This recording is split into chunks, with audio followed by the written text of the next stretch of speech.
그 방송에 나오는 김재동이라는 사람이 자기 신앙에 대해서 글을 쓴 것을 읽어보니까요, 이렇습니다. 사실 저는 아직까지 한 번도 하나님을 본 적은 없습니다. 그러나 제 어머니를 통해서 하나님을 봅니다. 어머니가 이제 40세에 혼자 되셔가지고 딸 5을 키우고 막내 김재동을 키웠다고 합니다. 그런데 너무 가난해가지고 딸 5이 전부 대학을 포기하고 김재동에게 네가 대학 가라 그랬는데, 물론 김재동이 이렇게 그 공부를 열심히 해서 좋은 대학을 간 건 아니지만은 어쨌든 그래가지고 아주 어머니가 고생을 많이 했다 그러는데, 그렇게 말하면 오녀 일남을 혼자 키워오신 나의 어머니, 지금까지 하나님과 함께 데이트 중이시다. 아들인 내가 할 수 없는 어머니의 든든한 보호자 역할을 하나님께서 맡아주고 계신다. 하나님은 때때로 어머니의 오빠 같고 어머니 아빠 같고 어머니의 남편 같았다. 하나님을 빼놓고는 지금 어머니가 느끼는 그 평안을 설명할 수가 없을 것이다. 어머니는 지금도 방송에 나오는 나를 실시간으로 보시지 아니하시고 나중에 항상 녹화만 보신다. 왜냐하면 그 방송 시간에 아들을 위하여 기도하면서 하나님께 때를 쓰고 있기 때문이다. 누구도 채워주기 힘든 어머니의 빈 옆자리, 여자 홀몸으로 올망졸망한 아이 6을 키우지만 정말 쉽지 않았을 것이다. 아무도 채워줄 수 없는데 하나님께서 그 자리를 채워주셔서 어머니 옆에서 위로하시고 어머니 옆에서 희망을 주고 계신다. 나는 어머니의 그 웃음에서 그 희망에서 주름살 너머에 묻어나오는 평안으로 하나님을 만난다. 그래서 김재동 씨가 이렇게 어머니를 통해서 하나님을 받고 하나님을 믿게 된 것은 참 의미심장합니다. 그래서 아무도 혼자 된 어머니와 함께 하기 힘든데 주님이 항상 어머니와 함께 계셨다는 얘기입니다. 잠시 볼까요?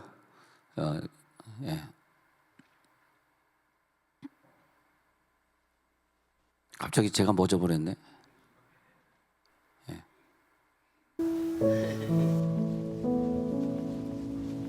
지금 내가 이제 살면서 엄마가 생각해보니 네 얼마나 외롭고 힘들고 많이 울었지.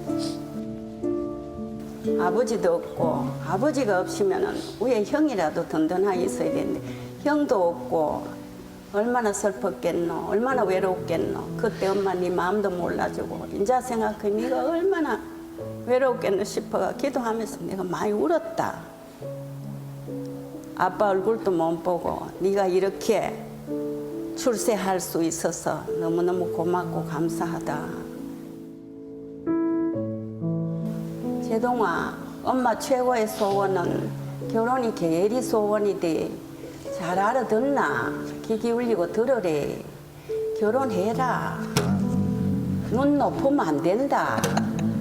뭐 우리가 그리 잘났다고 눈이 높으면 안 된다. 아들 재동아, 항상 몸은 떨어져 있지만 아이고. 엄마는 아들과 함께 한다. 우리 아들 너무 사랑한다. 세상 것 다 주고도 바꿀 수 없는 아들 너무 보고 싶고, 나는 언제나 엄마는 재동이 네 편이 돼. 그래서 재동 씨가 이제 엄마 때문에 하나님을 믿게 된 그런 사연입니다. 기독교 방송에서 또 새롭게 하소서에서도 많이 나왔었는데, 그래서 그 어머니의 빈자리에 하나님께서 오셔서 세상에 설명할 수 없는 평안을 어머니가 느끼는 것을 보면서 김재동 씨는 어머니를 통해 나는 하나님을 만났다 그렇게 고백하고 있습니다. 그의 어머니가 아무리 신앙이 깊어도 그 어머니를 통해서 하나님을 찾을 수 없다면, 예를 들어서 우리 어머니는 경로당 대신에 교회 가시는데 교회 가면 좋은 친구가 많아서 가고 있어요. 이렇게 김재동 씨가 간증했을 텐데, 그것이 아니라 어머니를 보면서 그 옆에 늘 임마누엘로 함께 하시는 주님을 보게 된다, 그런 말씀입니다. 그래서 일반적인 신앙으로서는 그 보이지 않는 주님을 발견할 수 없는 것이고, 그 영적인 신앙에서만 어머니 옆에서 평생을 남편으로 지켜주시는 그 임마누엘의 주님을 보게 되는 것이다. 그 말씀을 드린 것입니다. 기독교는 예수님이 탄생하면서 시작된 이 기독교는 출발부터가 신비입니다. 신비로워요. 그래서 성령으로 잉태된 것이 나타났더니 그러면서 사람으로 잉태된 것이 아니라 성령으로 잉태돼요. 그래서 마태복음 1장 18절부터 보면은 마태복음 1장 18절이 이제 나오고 있습니다. 그래서 시작. 예수 그리스도의 나심은 이러하니라. 그의 어머니 마리아가 요셉과 약혼하고 동거하기 전에 성령으로 잉태된 것이 나타났더니. 자, 이 신비는 뭐냐 하면은 연약한 처녀의 몸에서, 결혼 안 해본 처녀의 몸에서 태어난 것이고, 그리고 예수 그리스도의 오심은 사람을 통해서 온 것이 아니라 성령으로 잉태된 것이고, 그렇게 말하고 있습니다. 누가복음 2장 7절에 가서 보면은 뭐가 또 신비로운 사건이냐 하면은 시작. 천아들을 낳아 강보로 싸서 구유에 뉘었으니 이는 여관에 있을 것이 없음이로라. 이렇게 해가지고 예수의 오신 그 신비는 아주 왕으로 오셨기 때문에 위대한 왕궁에서 훌륭한 산부인과에서 태어난 것이 아니라 그 마구간에서 태어나가지고 강보로 쌉니다. 그리고 동물의 먹이통에 뉘어놓습니다. 태어날 여관조차도 없었기 때문이다. 이렇게 말하고 있거든요. 그런데 이 신비가 왜 우리에게 중요한 신비냐 하면은 믿지 않는 사람에겐 이것이 대수롭지 않는 것이에요. 그러나 천국 갈 사람에게는 굉장히 중요한 대수로운 일이 됩니다. 왜냐하면 우리가 여기에서 다른 사람들이 느끼지 못하는 믿음을 우리가 가지게 되기 때문이죠. 이 믿음이 생길 때 우리는 구원을 받는 것입니다. 그 연약한 여자의 몸으로 애를 낳대. 아니 뭐 구유에 뉘었대. 그런 존재가 무슨 나를 어떻게 구원을 해? 자기 자신도 갈 병원이 없는 존재가 뭘 나를 구원한다는 거야. 이렇게 믿음이 안 생기거든요. 그런데 그런 가운데서 기독교의 신비를 내가 얼마나 받아들이냐, 예수님이 처녀의 몸에서 태어났다는 것이 얼마나 믿어지느냐, 그리고요 예수님이 오신다 그럴 때 예수님의 모습을 세례 요한은 보라 세상 죄를 지고 가는 어린 양이로다. 또 이사야는 연한 순, 이사야 53장 2절에 가서 보면은 예수님을 가리켜서 연한 순 같고 또 마른 땅에서 나온 뿌리 같고 고운 모양 전혀 없고 풍채도 없고 우리가 볼 때도 흠모할 만한 아무것도 없었다. 그런 사람이 자기 모양도 저런데 어떻게 우리를 구원하느냐? 응? 마태복음 3장 16절에 내려가서 보면요, 마태복음 3장 16절에서 나오는데 예수님의 모습이 비둘기 같았다. 성령의 비둘기가 아니라 예수님이, 이게 이제 예수님의 모습을 상상하는 것이고 성령의 비둘기가, 그는 예수님의 모습이 좀 독수리 같고 사자 같고, 뭐 야구팀을 창설했다. 야구팀의 이름이 엠블렘이 사자 모양입니다. 야구팀의 엠블렘이 어디는 호랑입니다. 어느 팀은 막 곰입니다. 어느 나라의 엠블렘은 용입니다. 뭐 봉황새입니다. 어느 나라의 엠블렘은 사자. 이런 건데 엠블렘이 비둘기인 건데 본 적이 없어요. 연약한 비둘기. 그냥 발로 뻥 차면은 나가 떨어져서 죽을 그런 숨이 까딱까딱하는 그런 비둘기가 무슨 야구팀의, 축구팀의, 뭐 각 나라의 엠블렘이다. 그게 아니거든요. 근데 예수님의 엠블렘은 비둘기예요. 어떻게 생각하세요? 예수님의 엠블렘은, 근데 그것이 이게 이제 신비로 다가오면서, 야, 신비롭다. 그 세상에 기독교가 세속화가 된다는 건 뭐냐 하면은 자꾸, 야, 그게 신비롭잖아.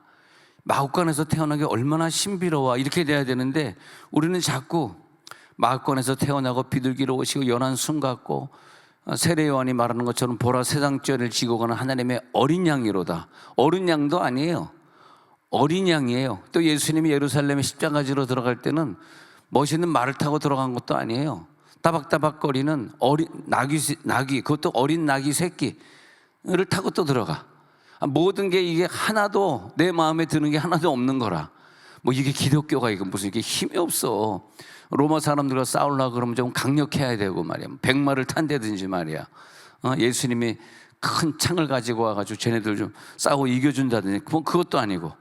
그러다 보니까 기독교가 이제 세속화가 되는 거죠. 네. 안 믿어지니까.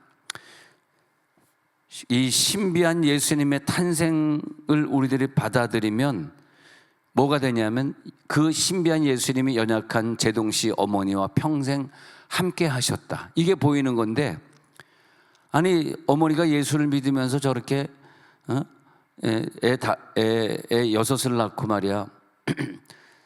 아마 아들 낳으려고 계속 낳다가 딸 다섯 낳고 제동씨를 낳나 봅니다. 그래가지고 아들도 제대로 못 낳고 말이야. 남편은 죽고 말이야. 그런 하나님을 왜 믿어? 이럴 거 아닙니까? 그런데 제동씨는 그 어머니 옆에 늘 따라다니는 주님을 발견을 하고 예수를 믿게 되었다. 이 말이거든요. 근데 이 신비함이 눈에 보이느냐? 바로 이런 거예요. 여러분 한번 생각해 보시면요. 우리가 예수를 믿으면서도 얼마나 우리들의 시각이 세속화되어 있는지 말이에요. 예? 눈에 보이는 것을 추구해. 눈에 보이는 것으로 좀 멋있는 것. 야, 그 사람하고 결혼하면 좀 먹고 살 수 있겠냐? 야, 그 사람 좀 실력이 있더라. 또 그 사람하고 이번에 꼭 결혼이 성사돼야 된다. 늘 우리는 신비한 것보다는 눈에 보이는 것. 야, 그 사람 성공한 거 보니까 정말 부럽더라. 야, 그 사람은 성공해가지고 벤츠 S클래스 타고 다니더라. 에? 근데 자식이 잘 되면 권사님들이 자식이 성공하면 자랑하고 싶은 거예요. 교회 와서도. 아, 우리 자식이 이렇게 이번에 시험에 붙어가지고 이번에 임관을 이렇게 합니다. 이번에 진급을 했습니다. 아, 이번에 사법연수원에 들어갔습니다. 그런단 말이죠. 근데 우리들이 보는 시각은 좀 물질적인 그런 축복을 받으면 아, 이 사람 신앙이 좋구나. 이 사람 기도가 응답이 되었구나. 반대로 기도 좀 하는데 사업이 실패되고 그러면 아유, 저 기도는 하나님이 안 들어주나 봐. 왜 저 사람은 안 풀리는 거야. 이 신앙이라고 하는 걸 무가치하게 생각하거든. 근데 기독교는 그게 아니더라고요. 왜 예수님이 이 처녀의 몸에서 나와야 되며 연약한 연한 순처럼 연한 순 같은 거 예수님의 모습을 보니까요, 보기에 흠모할 만한 아무것도 최소한 저보다 키가 더 작았고, 저는 좀 잘생겼지만 풍채도 없고 그랬다. 좀 슬프지 않습니까, 여러분? 저를 생각하면 좀 측은하다 그런 생각이 들죠. 네? 네. 근데 예수님은 더 측은했다. 불쌍하다. 그러니까 우리가 믿는 이 기독교는 위대하다, 잘됐다, 성공했다 라고 아무 관계가 없어요. 그거하고는. 오히려 기독교는 신비스럽다예요. 왜 예수님이 그런 모습으로 오셔야 되느냐? 내 옆에 영원히 계시려고 해요. 목표는 임마누엘입니다. 목표는 나를 성공시키는 게 아니에요. 내가 성공하면 얼마나 성공할 수 있을까요? 그렇지 않습니까? 나를 성공시키려고 주님이 오신 것이 아니라 내 기도 응답해가지고 내가 지금 기도하는 거 하나님 다 풀어주시려고 오신 것이 아니라 태어날 때부터 목표가 그의 이름을 뭐라 하라? 예수라 하라. 아까 처음 읽은 구절 예수라 하라. 마태복음 처음 읽은 구절을 보면 이는 만백성을 구원할 이름이다. 예수란 이름 구원자라 하라. 그 다음에 마태복음 1장 18절에 내려와서는 그의 이름을 임마누엘을 하라. 그래서 마태복음 1장 18절에서는 마리아가 약혼한 그래서 23절에 가서는 임마누엘이라 하리라 하셨으니 이를 번역한 즉 하나님의 우리와 함께 계시다 함이라. 예수님의 이름은 임마누엘이지 예수의 이름은 뭐 뱀이고 봉황새고 사자고 예수의 이름은 곰이고 예수의 이름은 호랑이고가 아니라는 거예요. 예수의 이름은 그런 호랑이나 사자가 아니라 예수의 이름은 영원히 나와 함께 하시는 믿으시기 바랍니다. 그러기 위해서는 그분이 비둘기 모양이셔야 되고 어린 모양이셔야 되고 어린 나귀를 타야 되고 눈물로 기도하는 모습이셔야 되고, 그게 좋아요. 약한 게 좋습니다. 약한 게 좋은 거지 사람은 더 강해지려고 하고 내가 너를 누르고 이기려고 하고, 그렇지 않잖아요. 세상에 나가면 나갈수록 더 현세적이고, 야, 저 사람 훌륭한데 우리 사위 좀 삼았으면 좋겠다. 저 사람 공부를 참 잘했네. 학벌이 좀 괜찮네. 예.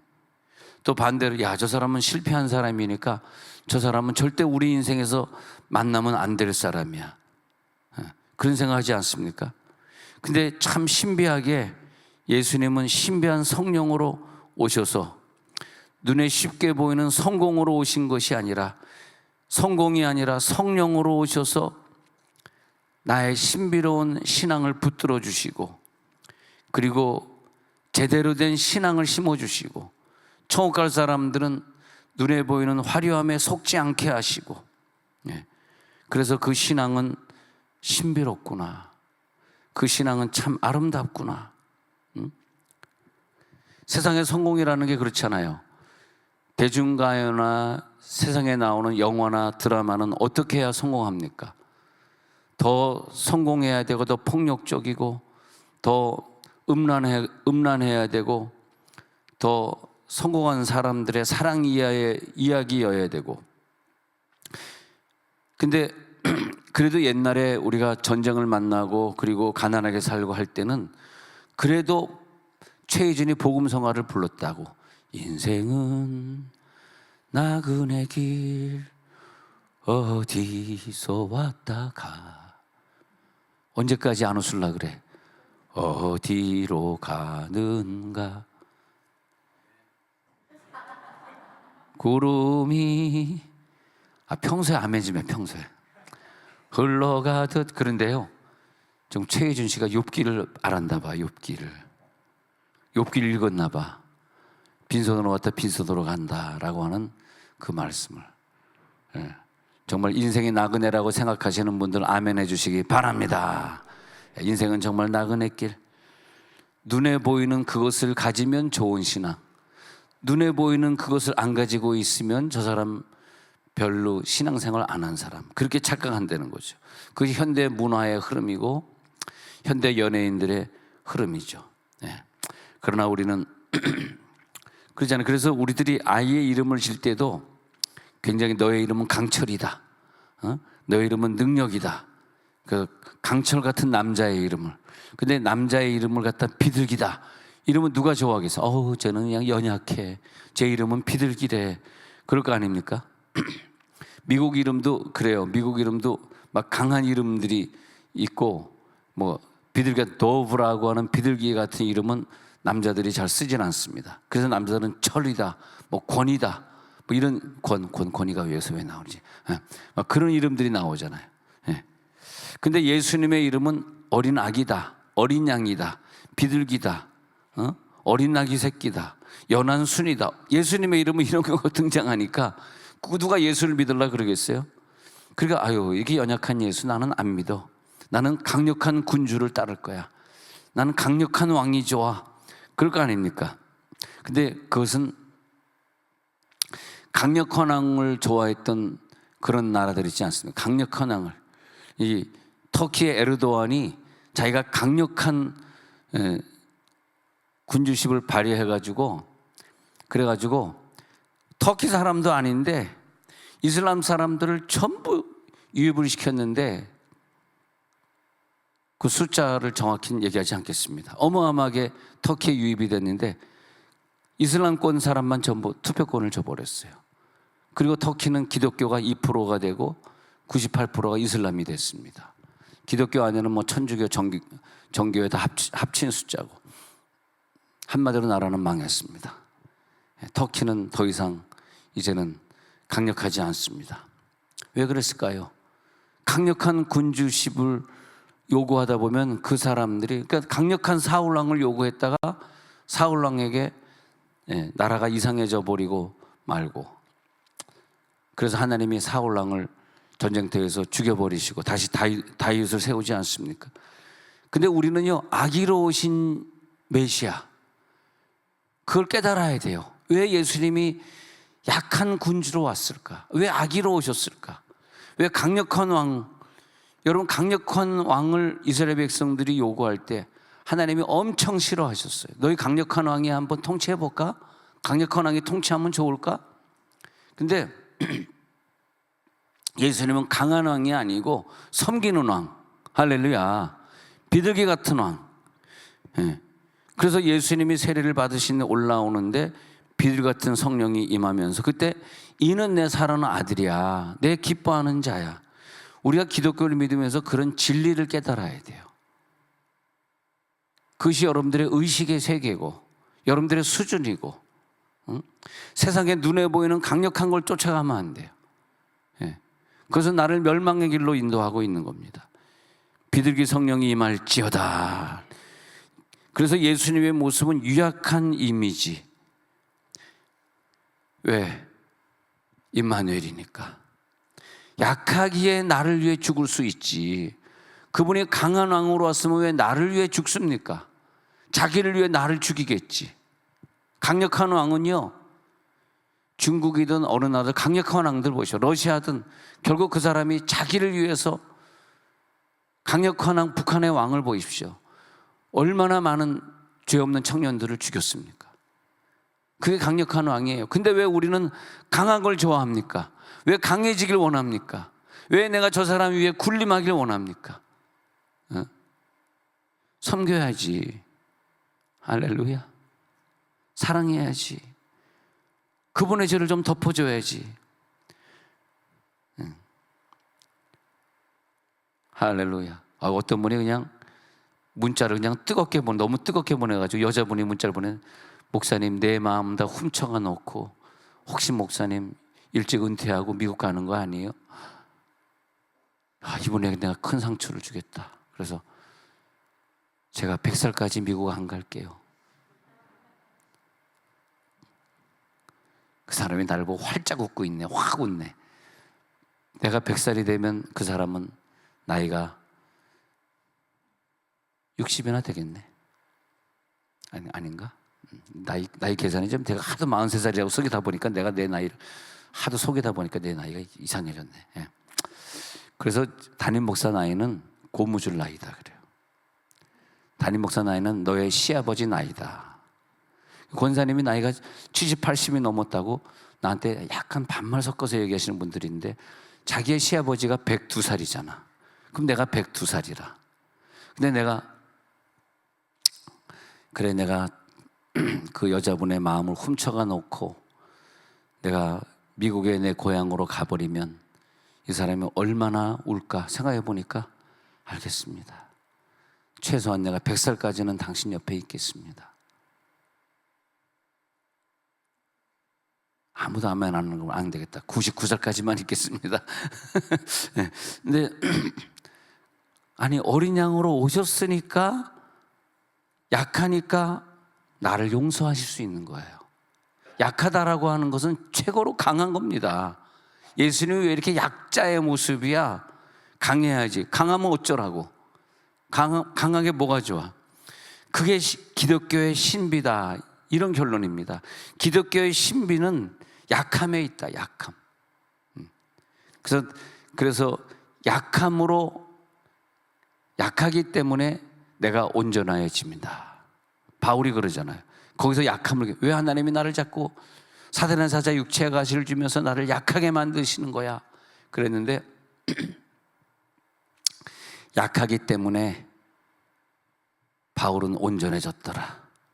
우리를 약하게 만들고 있는 많은 요소들, 마귀의 요소라든지 환난의 요소라든지 고통의 요소, 질병의 요소, 그 약함의 요소들이 세상을 변화시킬 수 있는 힘입니다. 세상은 강한 자가 변화시킬 수 없어요. 세상은 약한 자가 변화시키는 거예요. 세례 요한은 그것을 볼 수 있는 눈이 있었기 때문에 그건 그 사람의 신앙의 내공이야. 내공이 쌓이지 않으면 약함이 보이질 않아요. 나는 강한 목사가 좋습니다.